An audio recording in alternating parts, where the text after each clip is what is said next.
So I saw this tag going around the beauty space and I really like it. It's called My Makeup Collection If I Wasn't a Beauty Guru. For the record, before we start, beauty guru, hate the term. Oh, so much cringe. I dislike it almost as much as I dislike influencer. I really had to suspend my disbelief for this challenge or for this tag because I have been part of the beauty industry in some way, in some capacity, since I was 18. So that's my entire adult life. Who would I be? Who would I be without my sparkly eye top coats and my brushed up brow and my glossy cheekbone? It became a bit of an existential crisis, TBH. But for this video, there are rules. So I can pick 5 products per category, and the categories are complexion, cheeks, eyes, and lips. And altogether, this would make, how you say, a reasonable makeup collection. All right, starting with primer. If I had to select one primer for this capsule edited makeup collection, I would select the Benefit The Professional Matte Rescue. So for years, I actually had a really chronically dry skin, and then more recently, I'm experiencing more oiliness, especially down the T-zone. My philosophy when it comes to treating this oiliness is I would rather use a matte primer as opposed to using bucket loads of powder. I still want to be able to powder with precision, and this allows me to do that. So it's like got a little bit of a gel texture, and it definitely has a little bit of a grippy finish. So it helps the foundation to adhere. It doesn't make my complexion look dry, and it doesn't cause the foundation to crack, or it doesn't get crusty anyway. Essentially, it doesn't do any like weird textural things to my foundation. It just makes it last longer and keeps my oiliness at bay. Kudos to Sharon Farrell. She recommended that to me years ago, the oily skin queen. All right, for my everyday foundation, I would select the, no surprises here, my Armani To Go Essence In Foundation Cushion. I have been raving about this product for years. It's a masterpiece. It's so lovely. So what I like about it is the finish. It's got a beautiful dewy finish. The coverage is so versatile. So I can do a quick pat if I'm just wanting something really sheer for brunch, or you can continue to add on and it will build to a medium plus coverage. So you can get quite a good coverage from this product. This lives in my handbag. It's great for travel. It's great for touch-ups. At 3 p.m, if I just want to fix my makeup, I go straight in with that puff. It's perfect. Maybe not quite perfect. It is an exceptionally expensive foundation, especially when you consider that cushion foundations really only last six months maybe. And I have the tendency to throw them away probably before they entirely finish, because the germaphobe part of my brain starts thinking, what are all the ecosystems that are living in this puff and in the sponge? Look, here's the thing. If I'm going to spend money on one product in my makeup collection, it's going to be my everyday foundation, because that is what's most important to me specifically. I'd also probably have a bottle or two of the Giorgio Armani Luminous Silk foundation. This is hands down the most photogenic foundation on the market, no doubt. And this is the one that I would use for special occasions, so weddings, graduations, stuff like that. Although truth be told, how many weddings and graduations do I go to? Not that many. It would probably expire before I had the chance to use it up, but 100% every version of Karima in every parallel universe owns a bottle of Armani Luminous Silk. It's love at first sight. It's fate. Oh, you guys, concealer is so tough for me. How do I narrow it down to one? I'm flip-flopping between two mainly. The Too Faced Born This Way concealer and the Hourglass Veil concealer. They're pretty similar formulas. They're both really creamy, got a good medium plus coverage. They resist cakiness. They work well for spots and under the eyes. If I had to pick one, if you were really twisting my arm, I'd probably go with the Hourglass, just because I feel like the shade range is better considered. I use this on no makeup days just to conceal a few blemishes. I love it under the eyes. I love it for everyday looks. I love it for full face makeup applications, super glam. It's a real hard working, versatile formula that I know would serve me well. There was one other concealer that I really want to mention. It's the Kevyn Aucoin Central Skin Enhancer. I think that one You see this really clean setup, you don't even want to know. Kevyn Aucoin's Sensual Skin Enhancer. This is a dense concentrate almost, and it's really wonderful for concealing big spots, but that's cheating. Powder. Powder is another toughie. I have been known to use 3 different powders on one face. That's how I am. But I guess if you really twist my arm, then I would go with the Cover FX Perfect Setting Powder. I would describe this as a medium weight powder. A good versatile one that can be used sparingly for every day, but also wonderful for more heavier applications like baking, if that's your vibe. It has a slight yellow tinge, which I think gives it a little bit of a brightening property, really helps with those bluey circles under the eyes. And this is an old faithful, never lets me down. Blush. So in my real life, I mainly reach for sheer luminous peachy blushes, and I have about 100 iterations of such a product. But if I had to pick one, I would go with Hourglass Dim Infusion.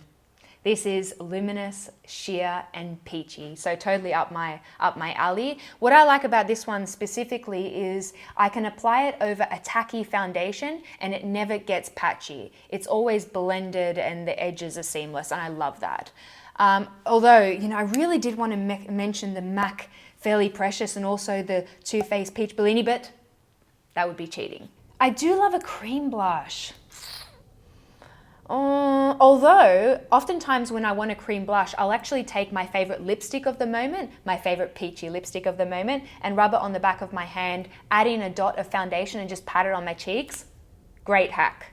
Bronzer. So when I'm at my home vanity and I don't have a lot of makeup, this is by far my most loved bronzer. It's the YSL Fusion Ink Cushion Foundation in 50. So this is not technically a bronzer. It's a cushion foundation that's a few shades darker than my skin tone. And for me, this is the best of both worlds. Number one, foundations tend to be less orange than a lot of the cream bronzers on the market. And so this feels a little bit more in synergy with my skin tone.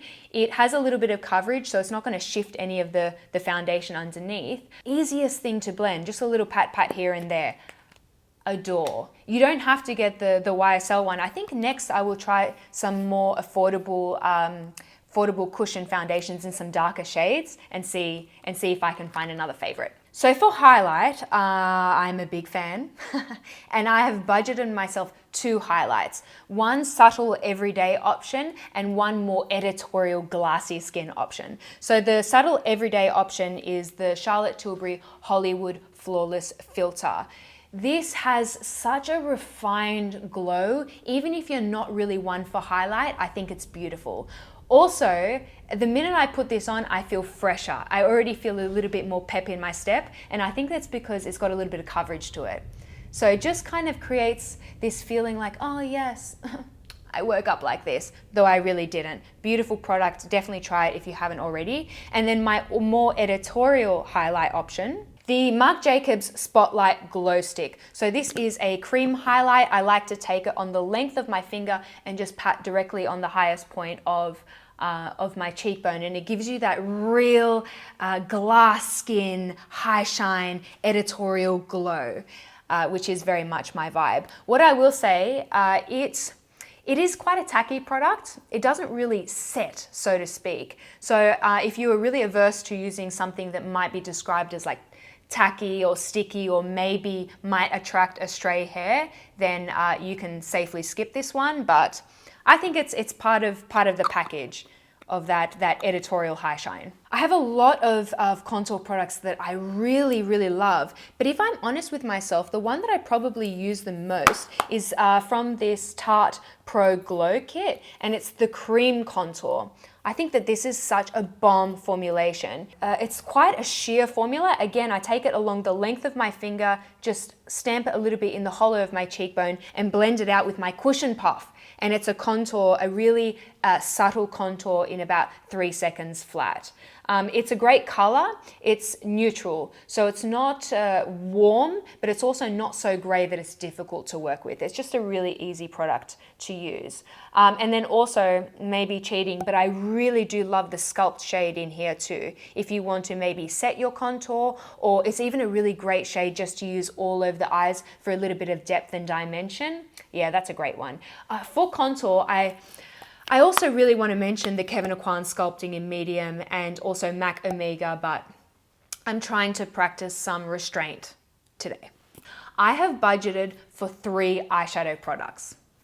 What can I say? I really love eyeshadow. And the first eyeshadow product that I want to mention is the Natasha Denona Star Palette. I mentioned this in a yearly favorites video a few years back, and still to this day, it's one of the few eyeshadow palettes where I think to myself, like, this feels like me.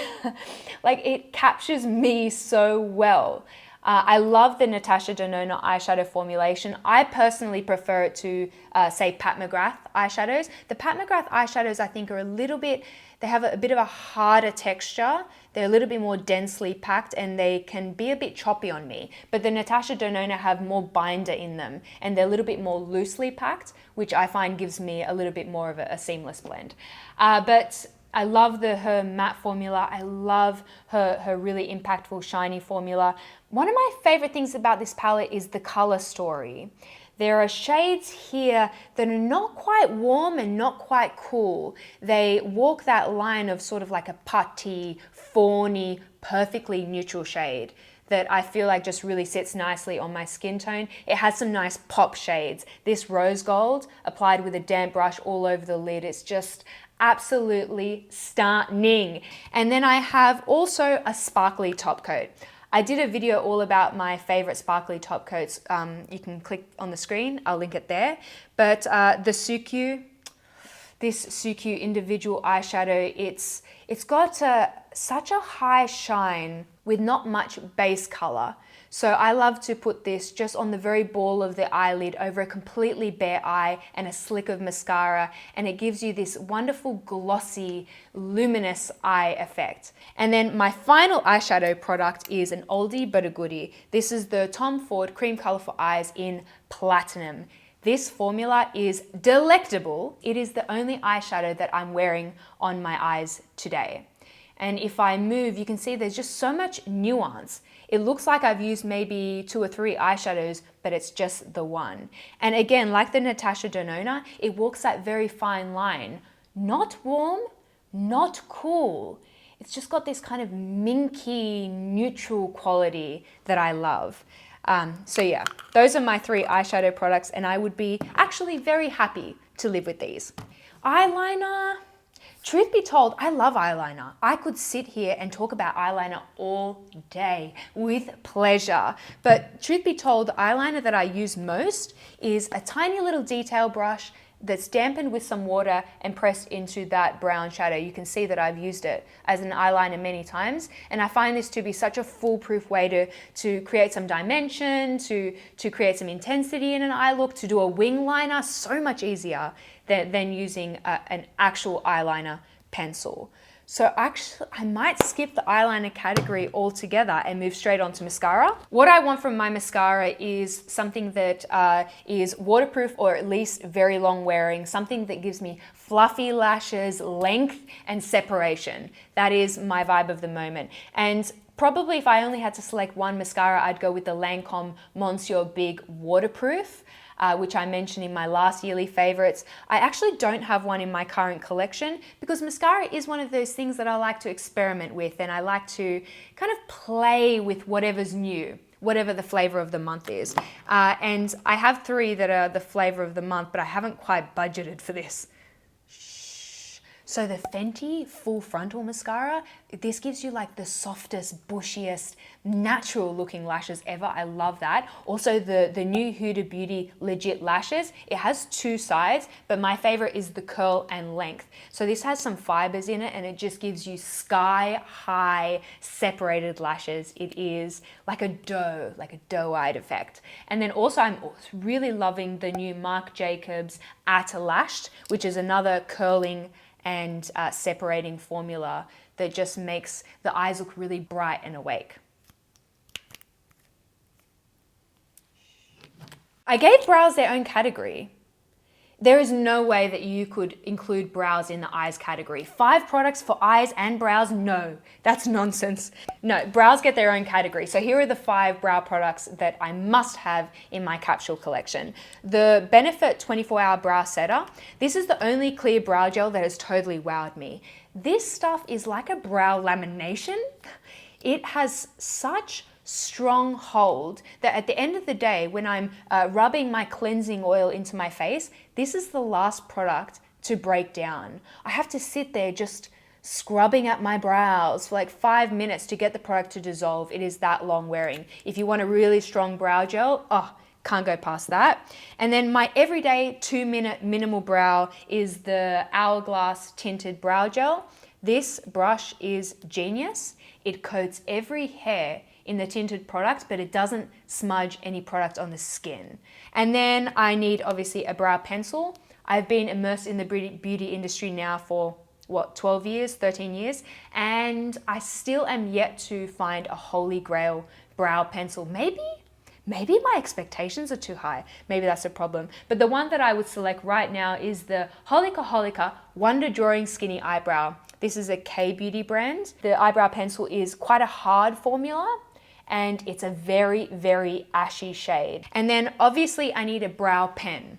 I will link my brow video that I think it was the last video that I uploaded where I go through my entire brow routine. But brow pens are very important to me because they are like a last finishing touch that helps to create texture, especially in areas maybe where I have extended my natural brow and there isn't natural hair growing. This creates a little bit more of a believable brow. And my 2 favorite brow pens are the SUOQU or the Amaterasu brow pen. Don't make me pick between the 2. And then my last eyebrow product would be the Surratt Brow Pomade. It's a white waxy texture. And this is fabulous if you like that really vogue, brushed up, textured, fluffy brow that we're seeing that's very on trend right now, because this volumizes the brows almost like a dry shampoo or a texturizing spray. It makes you look like you just have the most amazing set of bushy eyebrows. So when it comes to lips, I typically have 3 moods: nude, peach, and red. So my nude lip option, if I could only have one, the Maybelline Color Sensational Shaping Lip Liner in Nude Whisper. This formula feels so luxe to me. It's so creamy upon application, but then it sets somewhat. So it gives you great longevity, but it doesn't get crusty or flaky throughout the day. It's a little bit more of a greigey nude. It's got a little bit of a desaturated element there. And I love to top that nude lip liner with my Kapari Lip Glossy. This is actually a lip balm, but it functions much like a gloss because it's got that gorgeous shine, and it's actually super nourishing, so it kind of doubles up as a lip balm. And then if I wanted to go peach, I have 2 peach options here. The first is the Tom Ford lipstick in the shade First Time. The minute I saw this lipstick, I said, you and I are soulmates. It's the perfect Karima color, corally peach that just, it really lifts the complexion. It's another one that I like to wear on the cheeks. It's got a matte finish. And then for a peachy lip color with a shiny finish, I love the Yves Saint Laurent Glossy Lip Stain in the shade 404. The glossy lip stain is completely unlike any other lip formula on the market. And it's difficult to say that because it's such a saturated market. But this lip gloss, it's not like a thin gloss between the lips. It feels like plush and cushiony. My last product to go in my capsule makeup collection is an absolute cult classic, MAC Ruby Woo. I have a lot of red lipsticks that I really love and enjoy wearing, but if I was going out on a long night or if I'm filming a video, Ruby Woo is one of the only red lipsticks that I really trust won't just straight away migrate all over my face and get onto my teeth. It would be really awkward right now if I had red lipstick on my teeth. I don't have any red lipstick on my teeth. Oh, I think this exercise really illustrates how much I love makeup and beauty. Even creating A theoretical capsule makeup collection is super duper stressful for me. But I'm very confident in my selections. I would love in the comment section if you guys could tell me what would your super small, super curated makeup collection entail. I would love to read those and get your very best makeup product recommendations. I hope you guys are having a wonderful day. Make sure that you come say hello to me on Instagram at Karima McKimmie. Stay safe, and I will speak to you all very soon.